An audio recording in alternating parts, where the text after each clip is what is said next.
Hello and welcome back to my YouTube channel where it's my opinion, or no opinion at all. Scottalicious McFabulous here, and I hope that you are feeling Percy.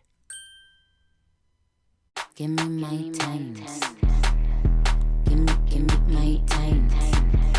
And today we are going to be discussing whether or not the luxury facade has been lifting slowly but surely, and whether or not I actually want to save up my personal hard-earned money to actually buy one of these super expensive, luxurious handbags.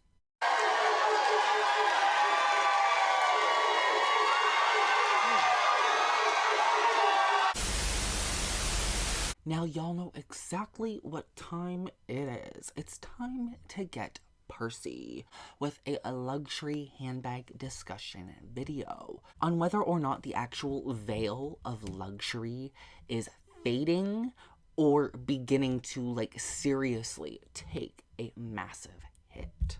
As it really is no secret whatsoever that almost every brand, not even just handbags included, but just every brand, period, has kind of shifted over the decades from kind of producing great product to more inferior product. So I guess we could just call it capitalism. Capitalism has really kind of taken over in that sense of we need to make the highest margin possible, and with doing so, a lot of our favorite handbag brands over the last couple decades have really taken a massive blow to quality. So I really feel like within the last decade, things have been just kind of slowly nosediving down into a spiral of we need to keep up with demand, but make investors happy while somehow managing this luxury facade. There's been a really big pushback for what quality really means in the luxury handbag space. Thank goodness we got Tanner Leatherstein cutting open up these bags, really exposing the true nature of them, the quality, the leather, etc. And more times than not, it makes me incredibly damn disappointed to see the outcome. So the most recent one that really tugged at my heartstrings, because I always seen it as a brand that kind of met the likes of, Hermes and Chanel and such, and that's YSL, Yves Saint Laurent. It's no lie to really long-term subscribers of mine that I've always really wanted the Lulu puffer from YSL. That for a long time was my dream bag, if you will. And then that kind of quickly got squashed. And I mean very quickly. So Tanner Leatherstein cut open a Lulu bag itself, just the quilted Lulu bag. Literally the it bag for YSL, essentially, in my eyes. When you think of YSL, you're generally thinking the Lulu to some degree, the quilted bags. And when he cut open that bag, I literally was so why are people actually buying these for so much money? I'm actually very, very confused.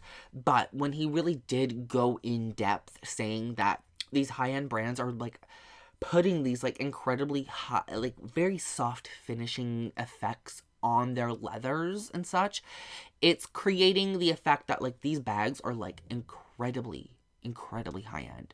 And in all honesty, they're really not, especially when you take into account the Lulu bag, the quilted one, is top grain leather. Why the fuck is it top grain leather? It should literally be full grain leather and then some. We should be getting the best of the best. I don't care if it's quote unquote easier to quilt, whatever. If you're charging $3,000, $5,000 a bag, figure it out. This thing best be the greatest lambskin available. This better be not a super finished bag. Like, when you think of these luxury brands, you're thinking you're getting the greatest quality imaginable, and like, it's just so far from the truth. And because of Tanner Leatherstein specifically, like, I really do think there are a couple factors into the unveiling, the fading of the luxury veil. I really feel like Rose Anvil, the YouTuber channel that really was cutting open all of these boots, so like Timberlands, Doc Martens, etc., he really started lifting that designer label veil. And then we got the likes of Tanner Leatherstein shortly after, and then he really dove right into the luxury market and really started ripping open these bags that really aren't worth thousands of dollars, in my opinion, as well. And so when you have these massive YouTubers really breaking into these brands, a lot of people are looking at these luxury brands like, are you guys like popping some serious drugs? Because it's the math, the materials, the quality, everything just isn't making sense. Well, now that is a very small drop in a very, very large bucket of drugs.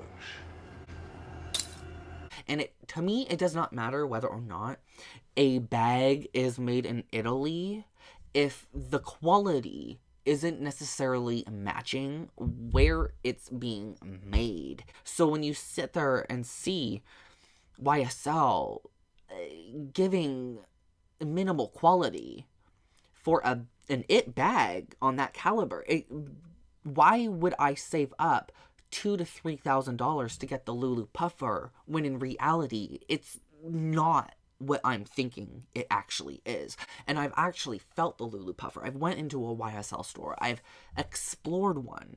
And I do think the finishing on the bags is freaking immaculate. But learning that it's mostly just a finish over top grain leather, no.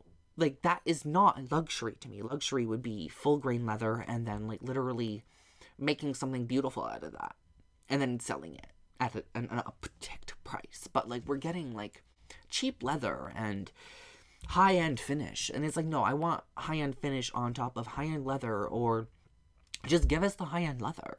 Like, it's not that serious. The margins aren't that serious. I don't think you're losing money. If you're still gaining a profit, you're not losing a profit. You just want to gain a larger profit than before. I don't want to spend thousands of dollars on a handbag that, yeah, it might be made in Italy. Some of the qualities might be good, but in a generalized sense, there are better options for literally fractions of the prices being listed. I have people sometimes say, oh, you could literally buy your dream bag at the end of the year if you just stop buying hundreds of dollars here and there worth of like Coach bags and whatever other brand I'm looking at. And I don't want to do that. I would rather have 10 high quality pieces that I'm going to rotate out, that are going to literally last me just as long as these high-end luxury brands would, but for fractions of the price. Like, we're talking like a bag from YSL being like $5,000 plus, and then a Coach bag being like $500 plus. If the quality is matching, I'm just gonna go to the cheaper option. Now, if YSL was sitting there selling a super duper bag like that really warrants that purchase, or that literal exclusivity, the exclusivity of having a immaculate handbag, a lamb leather that cannot be beaten, that to me would be like luxury and something I would be willing to pay thousands of dollars for. But that is just simply not the case, and thus not the case that I'm going to spend that much money on a bag. I'd rather thrift.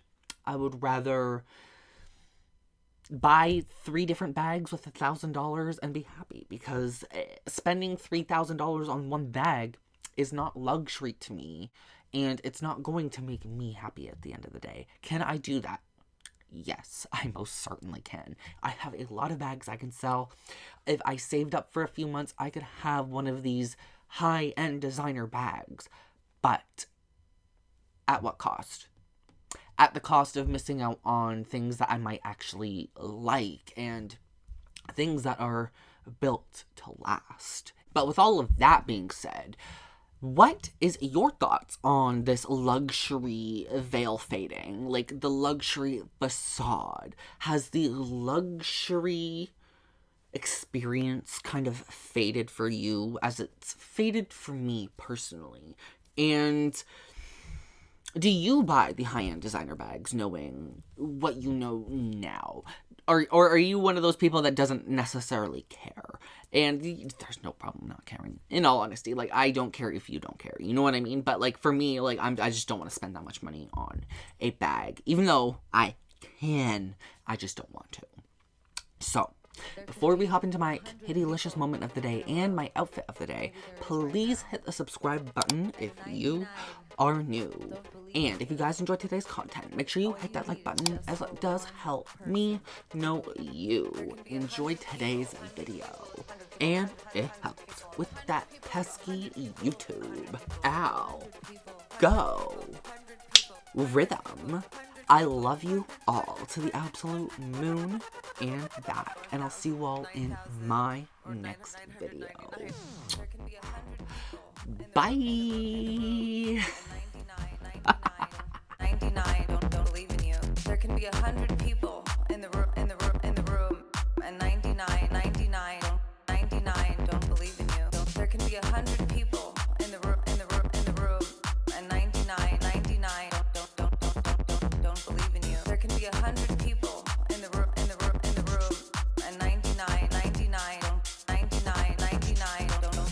100 people, and there can be in one room.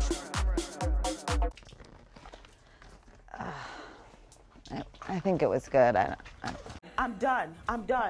No, show's over. See you next Taco Tuesday, bitch.